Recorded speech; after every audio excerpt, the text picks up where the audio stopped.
Que es uno de los, yo creo, uno de los protagonistas en este 2017, donde parece que la pelea termina siendo el macrismo o el gobierno nacional contra los sindicatos, o contra la gran mayoría de los sindicatos, porque hay algunos que yo me parece que no están en esta, por ejemplo, los amigos de peones rurales, por ejemplo, con el Momo Venegas, pero sí. Realmente es una de las personas que se lo menciona constantemente para liderar, después de esta transición, dicen algunos, de triunvirato, liderar a la CGT, la central obrera más importante. Está Sergio Palazzo, también Claudio Girardi, que lidera la CGT Regional Santa Fe. Gracias a los dos por estar. Gracias a vos y felicitaciones por los 7 años. Muchas gracias, muchas gracias. Me decía fuera de cámara que también es tu cumpleaños. El 5 de abril es mi cumpleaños, así que lo voy a tener presente. Bueno. Gracias, Claudio, por venir. Gracias a vos y bueno, y decirle a todos que las producciones locales como esta siempre hemos tenido vos los trabajadores. Es decir, no solo que genera trabajo, contenido y producción local, que es muy importante, sino que los trabajadores tenemos vos, así que felicitarlos y a seguir trabajando por mucho más tiempo y seguir produciendo a nivel local lo que es televisión y radio, que me parece muy importante. Muchas gracias. Un abrazo a ustedes.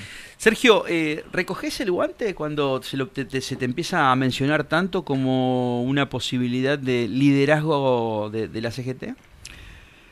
Yo creo que para cualquier trabajador y dirigente sindical es un orgullo conducir la CGT, no escapo al común denominador de sentirlo así. De todos modos, la CGT ha elegido una conducción por 4 años y salvo que haya un gran acuerdo político entre todos los sectores de modificar el esquema de un triunvirato, no hay ninguna chance hasta que termine su mandato.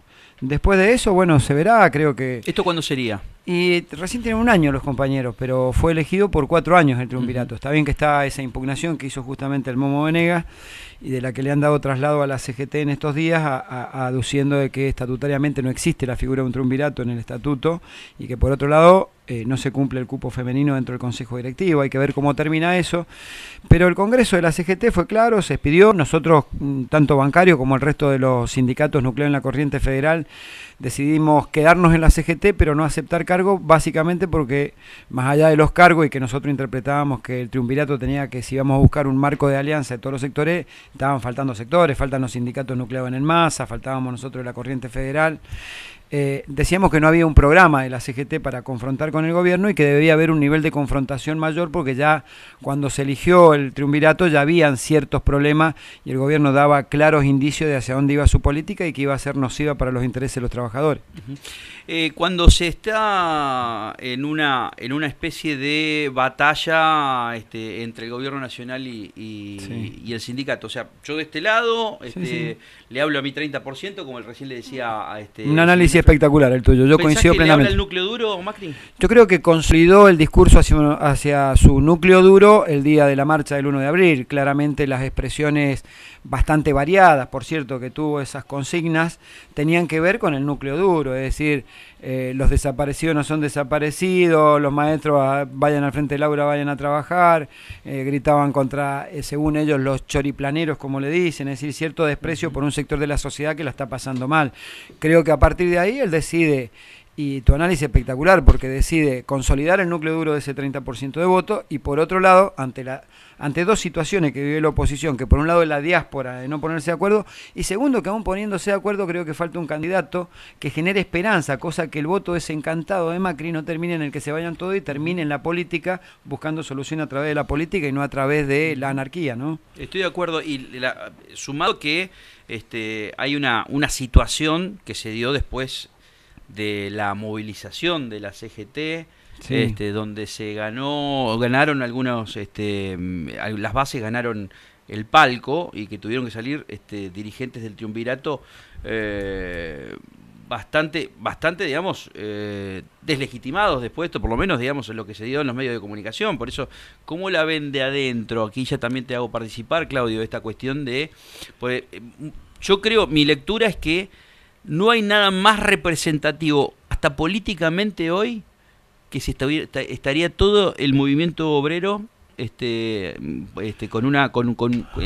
siendo parte del escenario político. Mira, el movimiento obrero en esta circunstancia de diáspora política, por un lado de la oposición y por otro de la falta de un candidato que concite la esperanza de los compatriotas nuestros, es el único llamado a articular la protesta social en la Argentina, claro, con cierto grado de efectividad para confrontar con un modelo que nosotros interpretamos que está dañando el tejido social en la Argentina. A partir de ahí, a pesar de que nosotros tenemos diferencia con la conducción, pero vemos que va dentro de la CGT, creo que hay que preservar la figura de lo que es el movimiento obrero. Por eso nosotros no hicimos profundas críticas, sí decimos que fue un error no haberle puesto una fecha al paro ese día, porque los más de 300.000 que fuimos a la marcha íbamos a escuchar una fecha de paro, nada más. Y no se puso, aún diciendo que iba a ser la primera semana de abril, era decir, mirá, va a ser el 5, el 6, el 7 de abril, ponerle una fecha. Creo que fue un error que le costó un costo alto y que aparece como una medida de fuerza tomada o empujada desde la base cuando en realidad ya estaba, digamos, consensuada. Ahora bien, a mí lo que me preocupa es el nivel de virulencia con la que el presidente de la Nación decide atacar la posición del movimiento obrero, porque está en su derecho de cuestionar la medida, porque es el presidente de la Nación, porque proviene de un espacio político que tiene una política distinta, pero el nivel de virulencia y confrontación es muy fuerte. Acusó de mafias. Y uno dice, está bien que las denuncie en el ámbito que las tiene que denunciar y que las acredite. Y que de paso creo que, como dicen en la universidad, puede dar una clase magistral o cátedra, porque el primer hecho de corrupción política en la Argentina contemporánea lo provoca el tema de las cloacas que nunca se hicieron en Morón, en la provincia de Buenos Aires, la empresa prestataria era Macri. Así que por ahí nos puede dar alguna clase magistral de cómo es este tema de las mafias. Claro.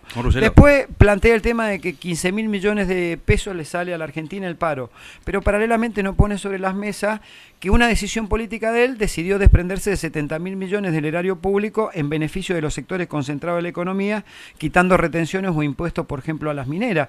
Con lo cual, no es que se generó empleo por esa decisión política, se generó mantener una tasa de rentabilidad alta en esos sectores.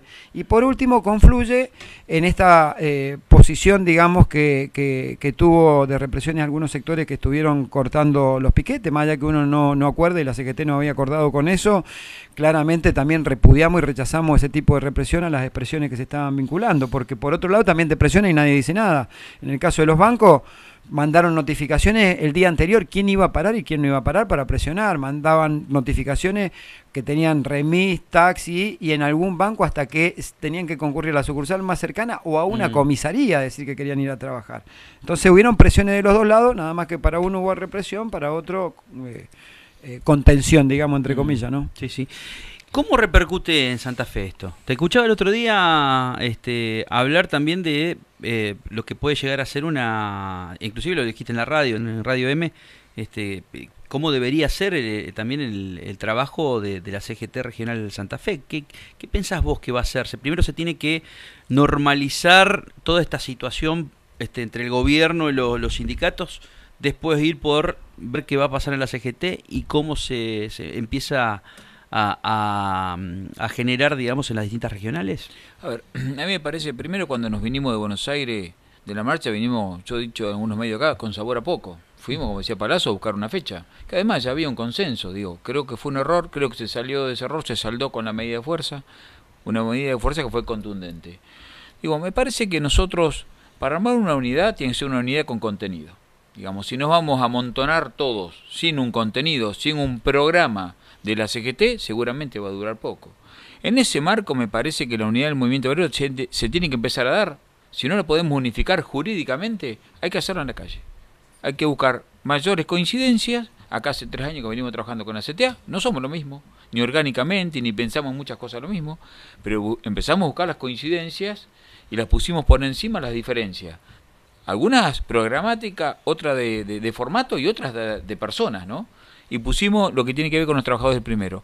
Y empezamos a convocar. Digo, a ver, nosotros hicimos una conferencia de prensa y convocamos desde CGT. Para el paro estaba CGT, CTA, FESTRAM. Estaban los dos sectores que representan a PYME de la pequeña y mediana empresa. Pequeña y mediana empresa, una nacional y otra provincial que no son lo mismo y estaban presentes. La CETEP, la Corriente Clasista Combativa. Digo, una amplitud para llegar a una medida de fuerza contundente. No hubo un solo problema en la ciudad de Santa Fe, ni en el departamento de la capital, ni en los departamentos alrededor que nos toca a nosotros conducir. Hicimos un excelente acto en pleno centro frente al Banco Nación en San Martín y Tucumán, donde todos los discursos de los dirigentes tienen que ver con esto que le pedimos al presidente. A ver, señor presidente, a usted lo votó el pueblo en mayoría. Nosotros somos democráticos, pero no somos democráticos de la boca para afuera. Lo somos porque si no, cuando se rompe la democracia, lo primero que ponen los muertos son el movimiento obrero. Después de cada dictadura y durante la dictadura, los muertos los ponen en los presos políticos el movimiento obrero. El 20 y el 21 de diciembre, cuando implosionó el plan económico que arrancó con el neoliberalismo, también pusieron los muertos los trabajadores. Entonces nosotros somos democráticos por convicción y porque creemos así. Ahora, lo que le estamos pidiendo al presidente es cambie. En realidad, usted prometió pobreza cero y va en la mano contraria. En 8 meses, 9, 1.800.000 pobres nuevos. Pero además, lo más profundo es que hay 600.000 pobres que pasaron indigentes. No garantizan un plato de comida por día. A eso hay que agregarle. No dijo, no va a haber tarifazos. Los tarifazos siguen. Cada vez más. Dijo, no va a haber despidos. 130.000 trabajadores despedidos en la nación, registrados, y otro tanto no registrados. Dijo, a ver, no va a haber persecución política. La hay. Digo, cada paso que se dio, vamos a generar puestos de trabajo, no se generan, van a venir inversiones. Lo único que hubo fue que fuimos lamentablemente el segundo país en traer inversiones de lavado de plata, con un blanqueo asqueroso, porque seguramente atrás de esa plata hay plata sucia y plata que no pagaron derechos laborales, además.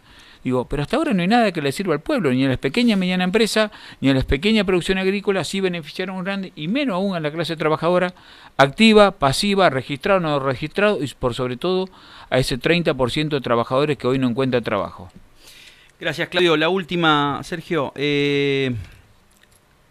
¿Cómo van a reaccionar, digamos, cuando, porque hasta ahora son amenazas, que lo escucha Triaca, se lo escuchó también al ministro de Trabajo de la provincia de Buenos Aires, el tema de quitar personerías gremiales, empezar a generar nuevos dirigentes dentro de los gremios, una renovación? Esto ya lo viene anunciando hace 8 meses Macri, y ahora lo intensificó con distintos interlocutores dentro de los dos gobiernos, tanto nacional como provincial. Yo digo provincial porque es la madre de todas las batallas, realmente, la provincia de Buenos Aires. Sí, agregale que ayer sacó en el boletín oficial las disposiciones que el ministro el día anterior en un coloquio empresario había anunciado, vinculado a voto electrónico, cupo femenino y el tema de quienes pueden ser candidatos y no en un sindicato. Creo que hay una ofensiva por parte del Poder Ejecutivo hacia las organizaciones sindicales que tiene que ver con que cuando las organizaciones sindicales reclaman y tienen que tomar una medida porque no son escuchadas, desde el gobierno se acabó el diálogo, es una imposición, y si no, amenazas y apriete.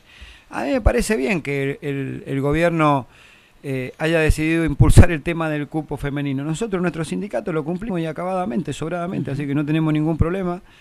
No, creemos que hay una situación que no debería darse, que es, independientemente de que ninguno de nosotros está en esa situación, pero han agregado que aquellos candidatos que tengan inhibiciones comerciales o civiles no pueden ser candidatos en un sindicato. O sea, si tenía un cheque rechazado debe una tarjeta, parece que no va a poder ser candidato. ¿Y eso entonces qué es una puja judicial? Esto, mira, a mí me parece que si fuera para todos estaría bien. Esto lo considero un ataque. ¿Por qué?